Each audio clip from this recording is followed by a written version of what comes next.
Warning. This podcast features the truth about owning and operating mobile home parks. The following program is not designed to be sexy. It will not hype you up on MHPs.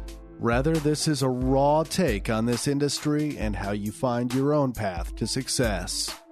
Welcome to MHP IRL, Mobile Home Parks in Real Life, with your host, Ryan Norris.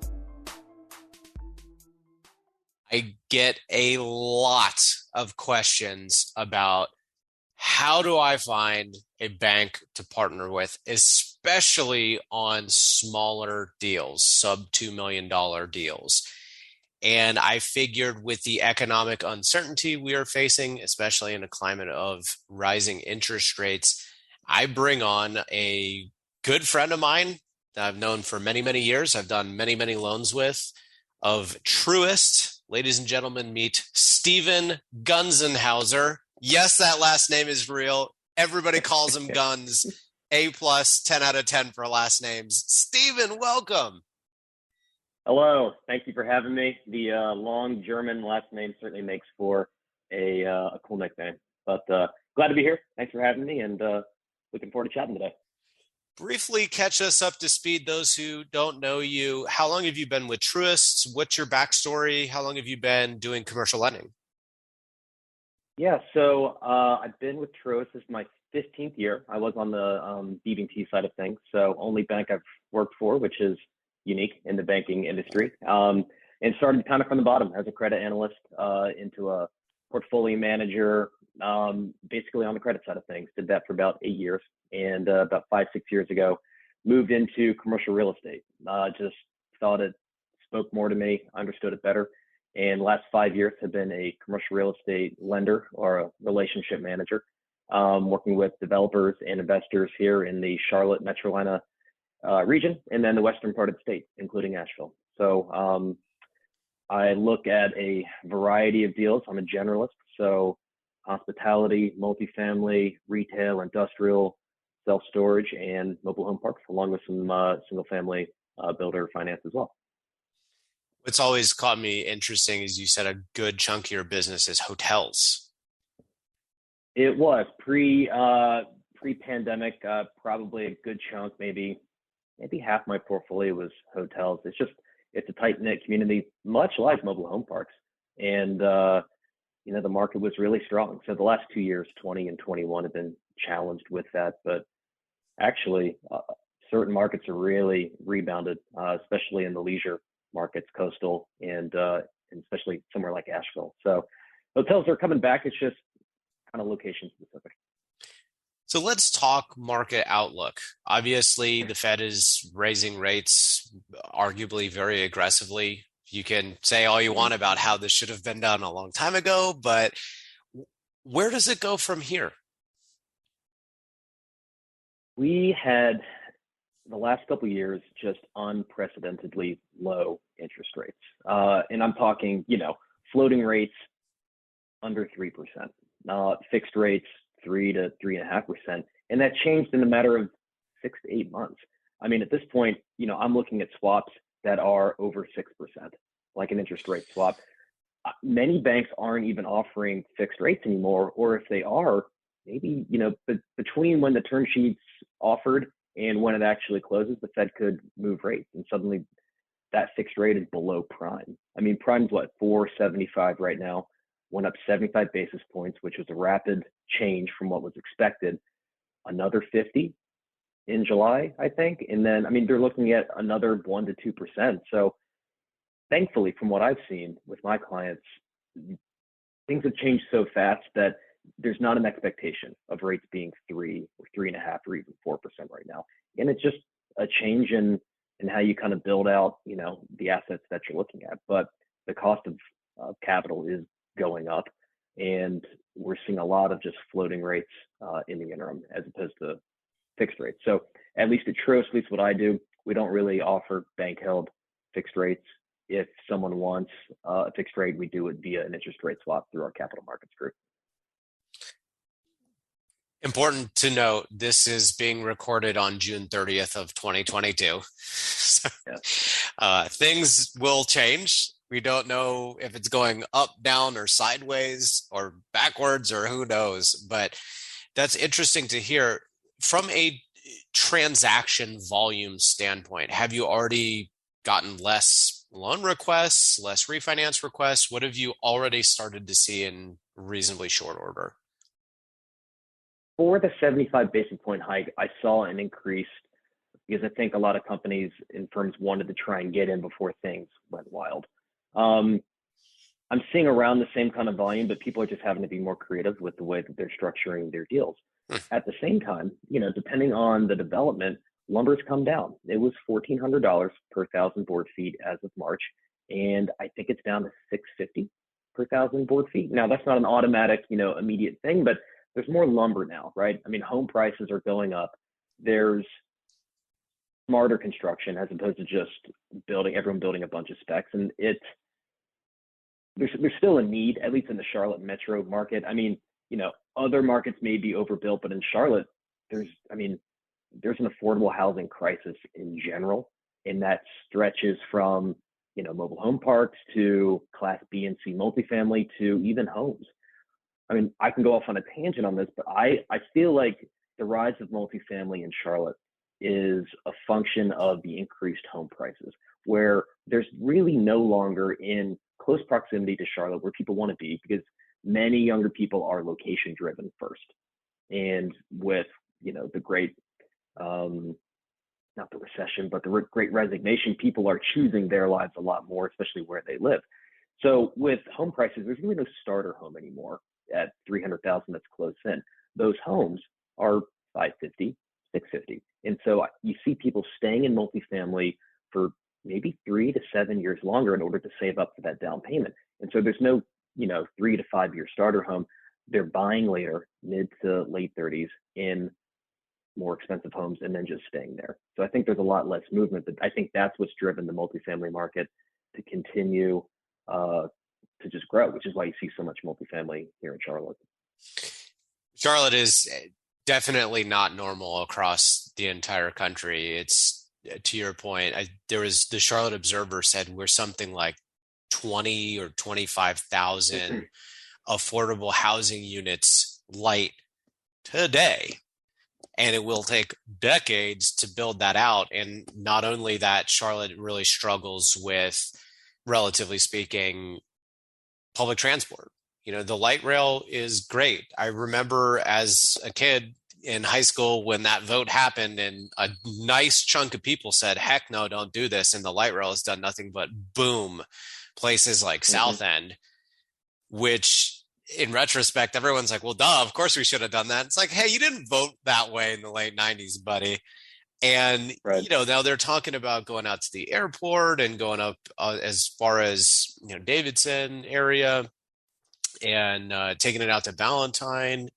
But it's like, man, the amount of easements you'll have to get and eminent domains you'll have to do and the deals you have to cut to, traverse through an already complicated topography to begin with, it's just tough, right? And so when you don't have, and the buses here in Charlotte are not a little scary to get on. It's not like New York City, right? Where you hop on a bus and you're like, oh, whatever, that's normal. Like here you hop on the bus New York, and you're like, oh, is it Chicago, Seattle, they all have great, bus systems. I mean, Charlotte is a fringe top 15 city in terms of population. I think Charlotte, if we're top 15, we're the only one that does not have public transportation, like a rail line from the airport to the city center. Yeah. And so, like you said, while it's needed, those easements and unfortunately eminent domain and whatnot, it's needed. I mean, the Charlotte airport is one of the main reasons why it's growing so quickly. I mean, shoot, we have 72 flights a day from Charlotte to New York, which is the main reason why we have so many transplants coming down here. And what's the number? 60 to 100 per day of people coming down here. When the light rail was identified as expanding down Wilkinson, the real estate values within the next 3 months shot up, and everyone is buying it because they see what happened in South End. They see what's going on in Noda in the north part. Yep. And it's a 10 to 15 year blueprint of, okay, home values are going to go up. Now, going back to affordable housing, the homes along Wilkinson historically been more affordable than other parts, right? I mean, it's been a Charlotte's kind of a have and have not city in terms of location, right? And the other side of 77 has been slower to develop, but it's coming in the next couple of years. Yeah, public transportation is a huge part of whether or not you can live close to city center or not. Because if you don't have a good, reliable way of getting there, it just makes things difficult. I lived in Rock Hill for about 5 years, which on paper is great. It was 26 minutes from my house to smack dab city center, Charlotte, with zero traffic, which my folks who live in South Park, which is way closer, it takes the same amount of time because you hit red light after red light after red light. And when you look at that, you're like, man, of course I'm going to live all the way out on Rock Hill, unless you run into the issue of I can't afford a new car or an older car with a ton of maintenance. And with gas prices seemingly never going to come back down again, you need to rely on public transport. And we just, in Charlotte, it's not great. So what does that mean for us and mobile home parks and affordable housing in general? It just means in a place like Charlotte, and Charlotte's not alone in this regard. Asheville is another great, for example. You mentioned that earlier. I'm seeing this all across the Southeast and across the country in general. It's just not a lot of places you can live for a couple $100 a month and get a yard and not share a wall with a neighbor. That being said, banks still don't love lending on them. Steven, why? Well, I can only speak to Truist, and obviously anything I say is kind of my opinion and based off my experience. I don't necessarily want to speak for Truist as that general disclaimer. But at the end of the day, it's generally pretty simple. Mobile home parks are just not, quote, sexy assets. They're just not. Yeah, when you it just, I really have no other way to put it, because I've not seen, now granted, I work with you and a couple other, groups. For good operators, they are cash cows and they can be very profitable. But unfortunately, the perception by people in credit sometimes is, the one of old, right?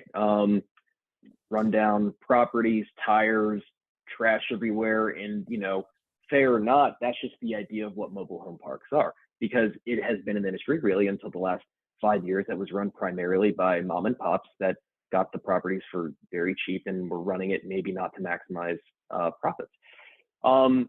So at least at Truist, we focus on strong operators that have experience. And that's really the number one thing that will allow us to mitigate some of the risks of each individual property and do some financing.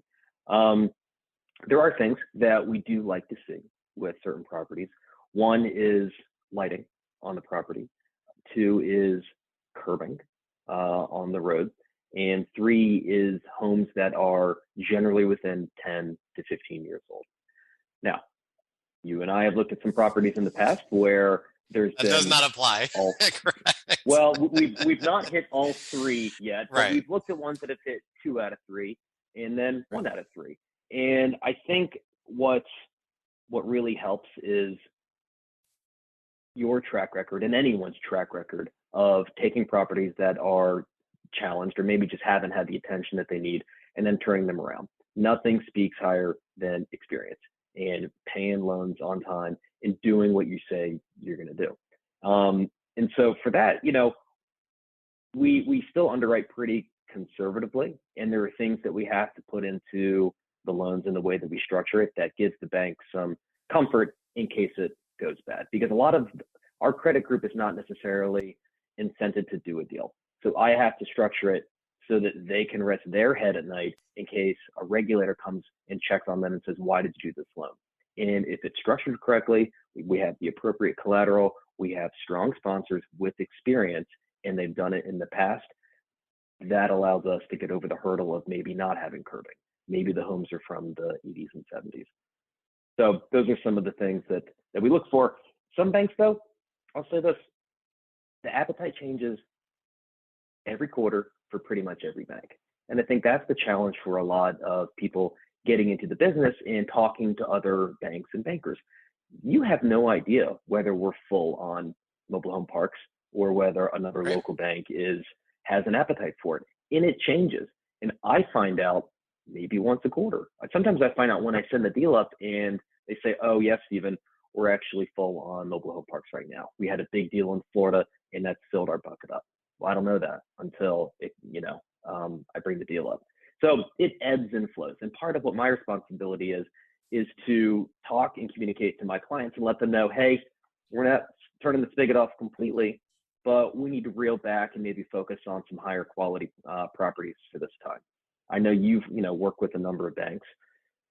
It's on and off, right? I mean, you kind of get while the getting is good, and Yes. maybe you fill up, and then you work some debt down. You maybe take it to the permanent market. So there's a lot of other options as well.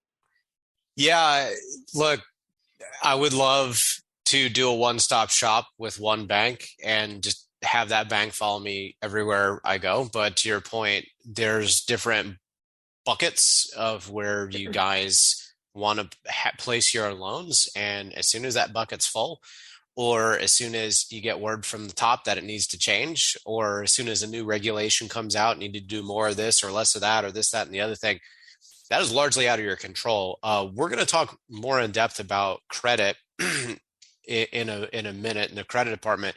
Real quick, I wanted to touch on, look, I think from because this, everything you've said there is every bank says the same thing.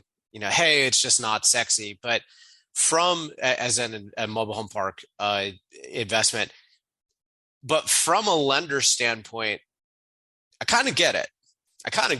And I want to hear your opinion on this. Look, in theory, I don't own any of the homes, and I'm basically just a cash flowing business that happens to own dirt. And in theory, someone could stick up their middle finger and move their home out, and then I can't find someone to replace it. And there's a limited number of buildings. There's a limited number of area and density for zoning. And a lot of these mobile home parks have really tough topography. So their redevelopment options aren't necessarily great. Tell me any of that, does any of that play into kind of what credit's looking at, or for your competition and for Truist and just any credit department anywhere? Is the biggest hang up really just like, do we really want to own mobile home parks on our books? You'd be surprised, those issues so in terms of the property itself, there are concerns about environmental issues sometimes. Maybe people are, pouring oil on the ground or doing things that maybe they wouldn't do, on their own property if they owned it. Maybe they're, leaving trash, or, there are always environmental issues that are a concern. In terms of those other things, not really. I mean, it's really, we focus on cash flow at the end of the day. Now, land itself is just inherently risky. You happen to have, with mobile home parks, land that you're just renting, and it typically comes with a home. So I've not run into those issues. It's more just, there are many risks that the bank focuses on. One of those is reputation risk. And it's really just as simple as, if there was a sign that said Truist financed this park and it's just a total mess of a park and an eyesore, the bank just doesn't necessarily want their name affixed to it. So we try and finance higher quality assets. And I think every bank, will do some loans that maybe are a little on the edge and then want to grow and do higher quality loans as the organization grows. It's really that. It's not really no concerns about the topography or the other use. I've actually heard of some people buying mobile home parks, and since they're basically already have the taps, converting them into single family homes down the road. So I've seen that too. They parcel them, basically make it a subdivision. Tell me, exactly. I think it's a good transition now into, I can feel it. Folks listening in are going, you mentioned experience. I don't have any. I'm new to this space. What can some of the listeners who are greener put together a business plan, maybe a better pro forma? What can they do if they're bringing a deal to someone like you and they're very, very green? When I put a package together and I take it to credit, I'm telling two stories. One is the quantitative story. Does the project make sense? Does it cash flow? Do you need to put CapEx in? What does that look like? What's the timeline for it? And basically, are you buying it at the right price? And do you have reasonable, expectations with your pro forma? That's one story. The second is the qualitative story. It's a story of you, of the sponsor, and where you were, why you've gotten into it, and what you're doing to kind of grow not just your portfolio but also your connections around the industry. So we very much are still an organization that cares about who our sponsors are, who our guarantors are, do they know what they're doing. So for lack of experience, I would say being able to partner with anybody that has that experience really helps. Nothing drives experience like doing something over and over again, whether that's managing it, whether that's partnering with someone as a JV, anything you can do to engross yourself into the industry more is really helpful. But look, there's sometimes where people are buying their first one or second one and they don't have any direct management experience. It may just not be a fit for me, but it will be a fit or could be a fit for other banks, especially smaller community banks that are, looking to lend out dollars, because these are funded dollars typically, which is important for a bank, because that's loans on the book that's outstanding, and a lot of banks really they focus on that themselves. So other than putting together good pro forma with reasonable numbers, there's really just kind of no alternative for experience. I remember when I got started, Ian and I called 40 banks for our first deal and got 40 no's. At our second deal, we called 15 banks to get 2 yeses, and one of them was a real small bank out of Franklin, North Carolina in the mountains that doesn't exist anymore because it got gobbled up by another bank who has basically told us to stop calling them. So yeah, that was interesting. But, it's funny you mentioned earlier about ebbing and flowing of where a bank wants to allocate its lending dollars, and, mergers happen, man. And sometimes you get a brand new company with a merger, a brand new board of directors and a brand new set of regulations, and, can just totally take a 180. And I think what I want to use this as an opportunity to pivot, Steven, is into, all right, someone finds someone like you, which we can talk about. How do you find a Steven Gunzenhauser? But let's say somebody does find you. What are your stresses? Because you like to say that you really have a trifecta of sales to pitch anytime you have a deal brought to you. For the audience, expand upon that. Sure. I am selling 3 times at the end of the day. The first is I'm selling myself to you, the client, why you should do business with me and with Truist in general. Then you say, okay, let's do a deal. You send me the numbers, I put it together, I bring it to credit. I have to sell credit on the concept of what you're trying to do, purchasing a property, renovating, what have you. And inevitably, always, what I propose is not necessarily what credit accepts. I love and approved as presented. That happens maybe 5% of the time. Credit is going to back the loan proceeds down. They might recommend raising the rate, putting in additional collateral. And I bring back a package in terms that are different than what we originally discussed, which is I want people to understand that this happens all the time. And what I bring back, what I try to do is find the middle ground that works. And the third sell is me going back to the client and trying to sell what I've gotten approved. And I'll say that for most lenders, we are really just trying to get things done at the end of the day. There is no joy for me or anyone to sneak in an extra quarter basis point in fee or in pricing or add $100,000 of cash collateral. I don't care at the end of the day. I mean, I care to an extent of making sure that Truist is safe, but I'm not doing it for me. I'm doing it because that's what credit wants. And so if I come back at, let's say 20 years on the amortization, you wanted 25, that means I could get 20. And I might be able to go back one time with an ask, but I can't. I really recommend people not trying to beat up your lender going back and forth 5 or 6 times, because what that does is it shows that you have I don't want to say combative client, but someone that is only there to try and, squeeze out the best terms and rate. And the look, when I go back to credit 3 or 4 times, is not necessarily relationship driven. And at a place like Truist, the relationship is still very important for us. So,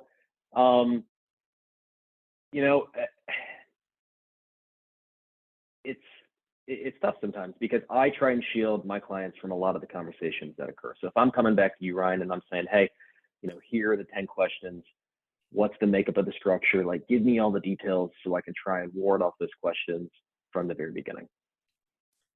Look, I want to reiterate what you said a little earlier, which was you've got to tell a story to credit. And a lot of folks who are new to this space ask me, man, should I put together like a 20-page business plan and a complicated pro forma and things and stuff? And I think that I already see you shaking your head, Steve. Does that help? I think it helps if and only if you can then take that and sell that to credit. So in other words, like, are you going to go and read a 20-page document? Dude, no, right? But if you, as in the novice or newer person to the space, can give you some good, strong bullet points, or at least what you and I do sometimes is we'll spend upwards of an hour on the phone together going through the pro forma. So then that way you're like, I already know what credit's going to ask me. I know where they're going to get fussy. Let's spend some time on the phone together, 20 minutes, 30 minutes, an hour, whatever it is. So then I have the ammunition I need to go to war. So putting together a business plan, we could already say it's probably not the right answer there. Well, we don't need, I don't need 20 pages of fluff, right? So there's, we're all basically just doing the sniff test. Does this make sense, right? And we're detecting what's real and what's fluff and whatnot. Yeah, I was on the credit side for long enough that I know what credit is going to come back and ask for.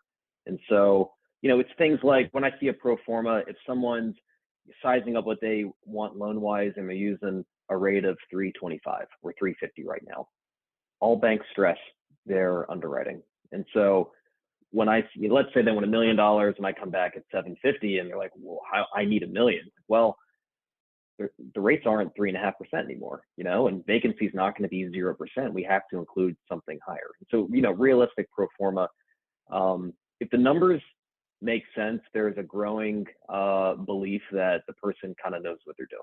And so if the numbers are all over the place, then it kind of starts things off on a little rocky foot where I say, well, if they're not like getting the numbers right, what kind of experience do they have? So it's and that doesn't necessarily kill a deal. It's just things I have to work through on my side that I try and clean up before I ever send a credit.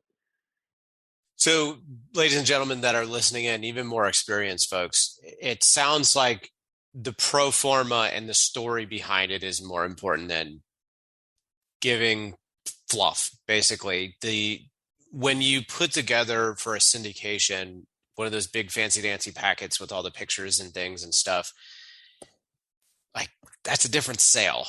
What big reason why I wanted to bring Steven on the podcast is to address the fact that he is good. You are in part selling him, of course, but he's then got to go around and sell someone that you're never going to see, right? So it's just so important to have a good rapport and a good relationship with a commercial relationship individual banker like Steven, and allow it to take years to build. So you really, like, I pretty much know what Steven's going to ask me before I bring him a deal.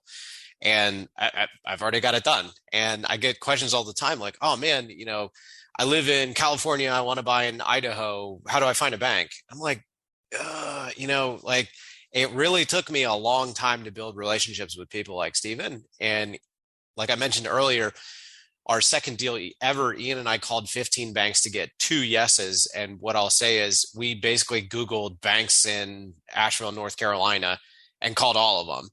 And the terms we got weren't great, obviously because of experience, but also because, you know, this is a brand new loan, a brand new relationship. And to me, and Steven, I think you'll agree with this here, a lot of times you just want to get your foot in the door with a good bank because things get better with time. And yes, sometimes it's going to ebb and flow. They're not going to have the terms you want. Sometimes they will. But to me, if I bring a deal to Steven and Steven gets me a term sheet, I know we're closing this deal. I cannot tell you how many times over the years I have gotten a term sheet that have been really, really, really nice on terms. And then after my money goes non-refundable, things change. I've even had deals ripped from me after I've spent over $30,000 in due diligence. This has happened to me before. Yeah. So it's so important having a someone who you've got good rapport with.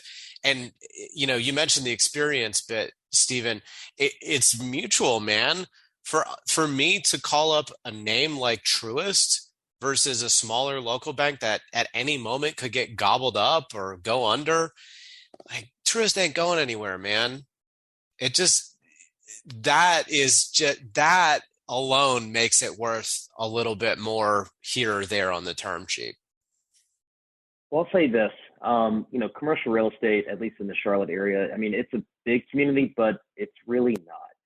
A lot of people move from bank to bank every 2 to 3 years, which means I know people at 8 other banks here in town. And if someone calls me and I can't do it, I'm going to refer them to one of my old friends or coworkers that's at another bank that may have an appetite. And so I think going back to the relationship, if there's a relationship, if I can't do it, which happens a lot at all banks, if I can't do it, I want to be able to say, instead of just no, good luck, you know what, I can't do it, but let me give you a contact at South State. Let me give you a contact at Pinnacle or something like that. And, introduce, because we all want to, each other. That, to me, that provides value to the client. And even if I can't do it, they say, you know what, Steven couldn't, but man, he got me connected with someone that could. I would also say, going back to, if you're in California, you want to buy something in Idaho, just call a bank up and talk to a banker without a deal on the table and get an idea of how they're structured. So for Truist, for example, I'm in the Metro Atlanta region, like I explained, the Charlotte metro area in the western part of the state. The way we're structured, I bank clients that are physically located in that area. And I can chase deals to other locations, but they have to be based here. So if someone is in Greensboro and has a deal in Charlotte, I have to refer that to a banker in Greensboro. And so just calling bankers up without any agenda, just to ask what their structure is, gives you a better idea going forward that if you find a property and it fits within the parameters of where you're located and where the property's located, you can call them. And you don't have to kind of suss out whether the bank is even a good fit for you relative. I mean, that part's done. You can just focus on the deal itself. I love that. You answered another question that I was going to get to eventually, which is clearly it's a networking game. And clearly whenever you find the Steven at whatever bank that you've called upon and now you've started that relationship, you want to buy a deal now and you don't have years to develop a relationship out, but you're getting started before you have a deal. So folks listening in, this is why I preach, pick a market or a handful of markets rather than taking a shotgun approach. Oh, I'll buy a good deal anywhere. No, pick a handful of markets, start getting well networked amongst owners in the area, brokers in the area, and debt in the area. Now, even before you have a deal, because you never know. And one thing I want to address now, Steven, is I've got a pretty good idea your timeline from when I get you a pro forma and address high level and roughly when I'm going to get a term sheet. And I have a friend and a mentee of mine who did a great job putting a really difficult deal under contract, but said he would close in 30 days before he had engaged with the bank. Now, the good news is he did a great job buying himself more time on the contract. So he resolved it and got himself a little bit more time. But obviously, we're not closing in 30 days with the bank. Right. Talk to me a little bit about a timeline that you want to see, and what should folks who are trying to put stuff under contract keep in mind about when they should start engaging you and what expectations they should have? Sure. So banking in general has become a very immediate kind of business, whereas something might have taken 1 to 2 weeks before. People are expecting immediate responses. I have times where people send me something at 9 a.m. and by 3 they ask, "Where are you with this?" And I just have to sit back and kind of laugh, because the one thing I want to say to so many clients is, look, I appreciate your business, but you are not my only client. And, we're all busy, right? So I would say that the biggest thing for me when I get a deal in is having all the information up front. If I have all the information up front, I'm really not having to reach back out with a number of other emails to keep collecting info. So I think that's really important, is having an idea of what you need, right? I mean, a pro forma, a budget, if you're going to do capital CapEx, 3 years of prior financials, if you have it, your personal financial statement, like your tax return, things like that show that you're prepared and you have that financial package along with the package for the property that you can just kind of send. How easy would it be if you did that legwork up front and you had an email, someone says, "Hey, here's what I need," boom, you fire it off. And then you maybe have 1 or 2 follow-up emails. So look, banking's kind of a commodity. We're all selling loans at the end of the day, kind of the same thing. We differentiate ourselves on service and speed of getting back a term sheet. So I would say if everything's delivered up front, 1 to 2 weeks on getting a term sheet back, let's say that's accepted, then we move on to ordering an appraisal. Now, I want everyone to just realize that most banks, I think all banks now, since 2008, they don't run their own appraisal groups. We have an appraisal department, and we put bids out and we get those bids back. We don't know who the appraisers are because we can't do that anymore because of what happened back in 2008. And whatever those bids are, that's what the market's dictating. 2 weeks, it could be 4 weeks, it could be longer. And so that, I think, is the main thing to think about. That's the longest lead time, is an appraisal. So let's say it's 3 weeks, and then probably another 3 to 4 business days for it to get reviewed internally, depending on what each bank is. So really about a month for an appraisal. So setting even 40 to 45 days is going to be tough, because at least at Truist, we use the appraisal for our final underwriting, and that still takes maybe another week when that appraisal gets back. So I would say, at least on my side, 60 days is a better fit. Unless if you want to do 30 days, maybe you get some hard money in the interim to help close it. But really 60 days is the way to go. And so when we get a term sheet, we answer the basic questions. Does this make sense? Yes. And then with the final underwriting, that's where we go in and button everything up. We make sure that the credit is as good as you say. We make sure that, the appraisal comes back and confirms the value of the purchase price, right? We make sure that the market is as strong as we made in our assumptions for underwriting. And so things will typically change. I'll say that Truist, we definitely always try to honor our term sheets. We don't flippantly put them out there because they're reviewed by credit on the front end.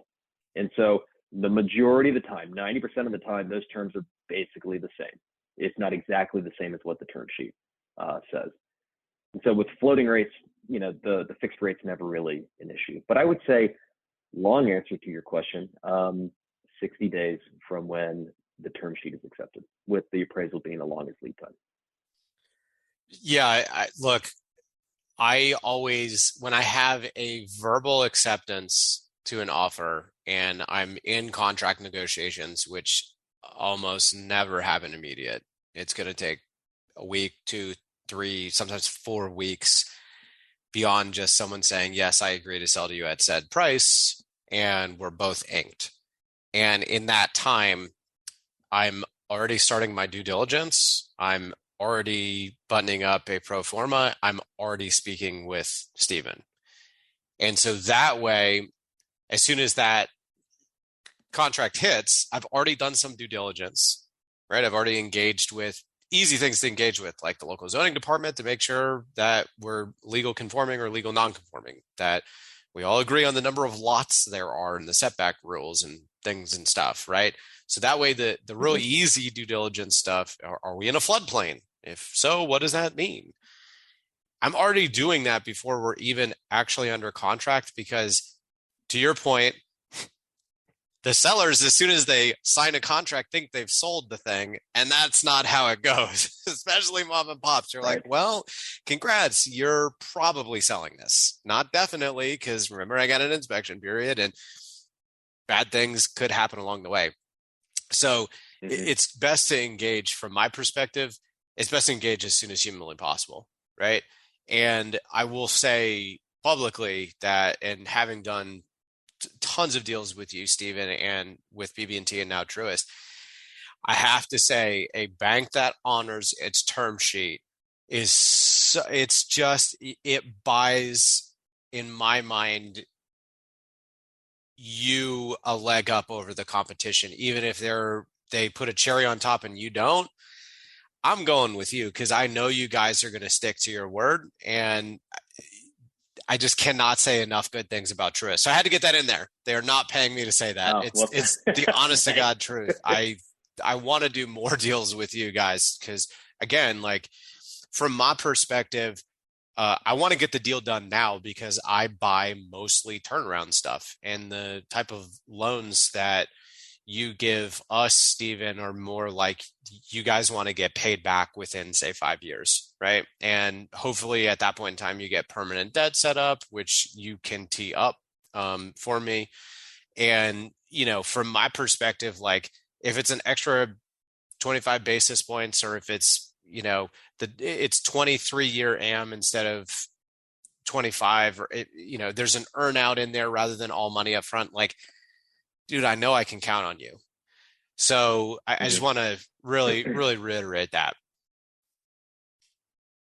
Well, I appreciate that. That's BB&T was historically, the term sheets were not the same as a commitment letter, but pretty darn close. And Truist has maintained that, which has been nice, because that's, our clients have come to expect it, quite frankly. So yeah, but it makes the term sheet process a little bit more challenging. Maybe takes a little bit longer, but that due diligence is done up front. Yep. And you're right. With you, we've looked at some more turnaround opportunities. And I'll say this, going back to the experience, don't be afraid to try and see if the sellers will do seller financing, because that story changes. Let's say you do seller financing for 6 months, 8 months, and you begin to turn the property around, and now it's more stabilized than when you bought it. Suddenly there's a story.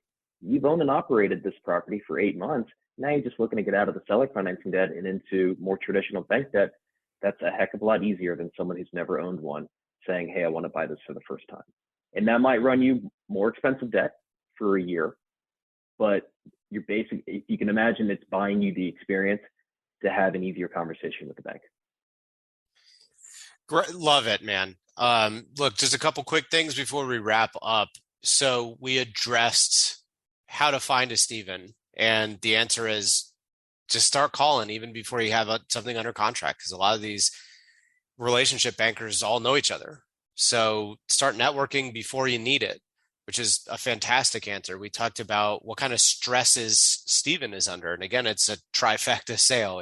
They got to sell you, then they got to sell credit, and then they got to turn around and sell you again. So don't give them fluff, and be prepared to back up your pro forma, and not that they're going to come at you with a condescending tone or a nitpicky tone.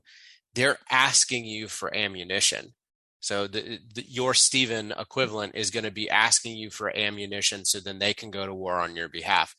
And, how do you maintain that relationship?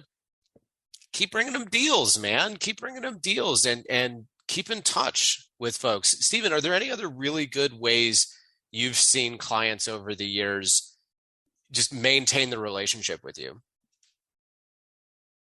At least at Truist, we're a relationship-based bank, opening up deposits any of the ancillary products and services always helps. That brings you in as a client in a different way. I remember we did, I think we opened up deposit accounts, credit cards for each of the properties, and that is another story. It means you're a fully banked client. You're not just coming just for the loan. You want a relationship with, your deposits and treasury needs in general. So not coming across as not just searching for a loan. A lot of bankers like that because you're bringing in a relationship and just calling to ask questions. I mean, I should be doing it on my own, reaching out proactively to let, people know, but like what our appetite is, but just calling, say, hey, I've got a property. What do you think? Can you, if I send you some numbers, could you, back the napkin, tell me whether you think this would work out? And I'm fine doing that. I mean, I field a lot of those requests saying, hey, I've got a property, I'm looking at it. What do you think? And I'll say, well, I think we could probably get to X, loan amount. And that would give you and other clients an idea of, okay, here's kind of the general ballpark.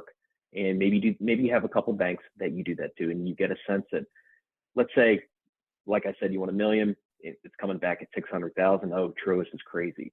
And then you call 2 other banks and you get similar answers. You say, okay, maybe I'm overpaying for this, or maybe there's something that I'm not seeing as part of this transaction that 3 banks now have told me is coming up. So just things like that, just being in communication. Another really cool selling point about Truist, by the way, for those listening in, with its relative size is, so Steven and I got our start together on sub $2 million loans and acquisitions and refinances.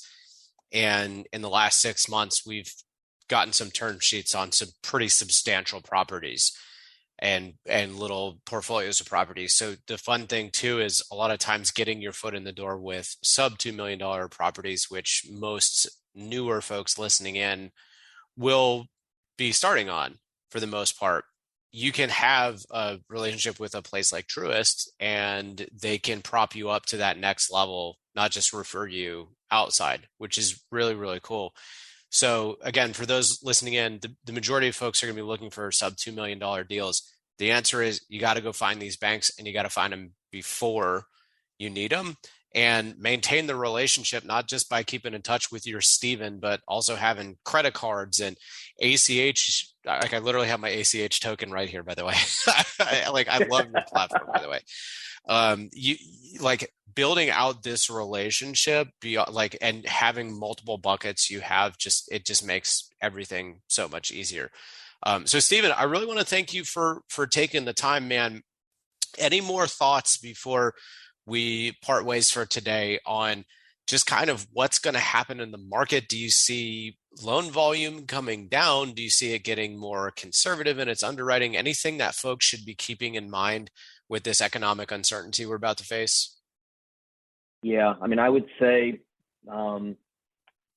underwriting when it comes to stress rates across all banks, we've seen an increase of stress rates by at least a quarter, about 25 basis points so far. Probably expected another 25 or 50 basis points in the next month, which means, let's say we were underwriting to a stress rate of 6.5%. Seemed crazy that last year when rates were 3%. Now, not so much. And so we'll see that go up. What that does is that's going to put stress on the loan amount we can provide. But the market fundamentals are still there.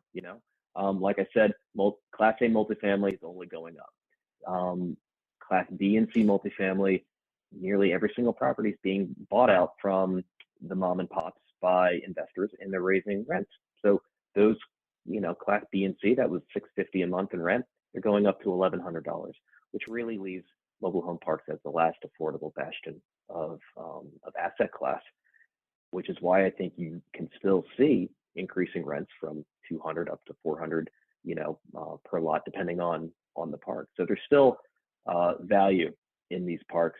It will just be a little bit tighter with underwriting in general. But I still think the occupancy, all that to say is that the occupancy, we're not increasing that, in our underwriting from 5 to 20% because there's still very much a need for this type of asset class. So just a little more conservative on the sizing models. Yeah, less speculative betting. And I will say, which hopefully everybody agrees with, that some of the best deals are bought during and shortly after recessionary periods. So, yeah, it's going to get a little bleak, probably a little more so than it is right now. But on the flip of this, I think some people are going to do incredibly well. So, Steven, thanks for taking the time. We'll end off here, man. Sure. How do people find you? How do they get in touch with you? What's the best way to get in touch with you? Best way is either to call me or email me. I can provide that info now, or I don't know if you want to tag it into the podcast, or I will drop it in the show notes. So anybody watching on YouTube, it'll be right there below. And anyone listening into the podcast, that'll also be in the show notes below. I'll drop Steven's contact information. Guns! Thanks for joining, dude. This has been fun. Thanks for having me on. Rock and roll.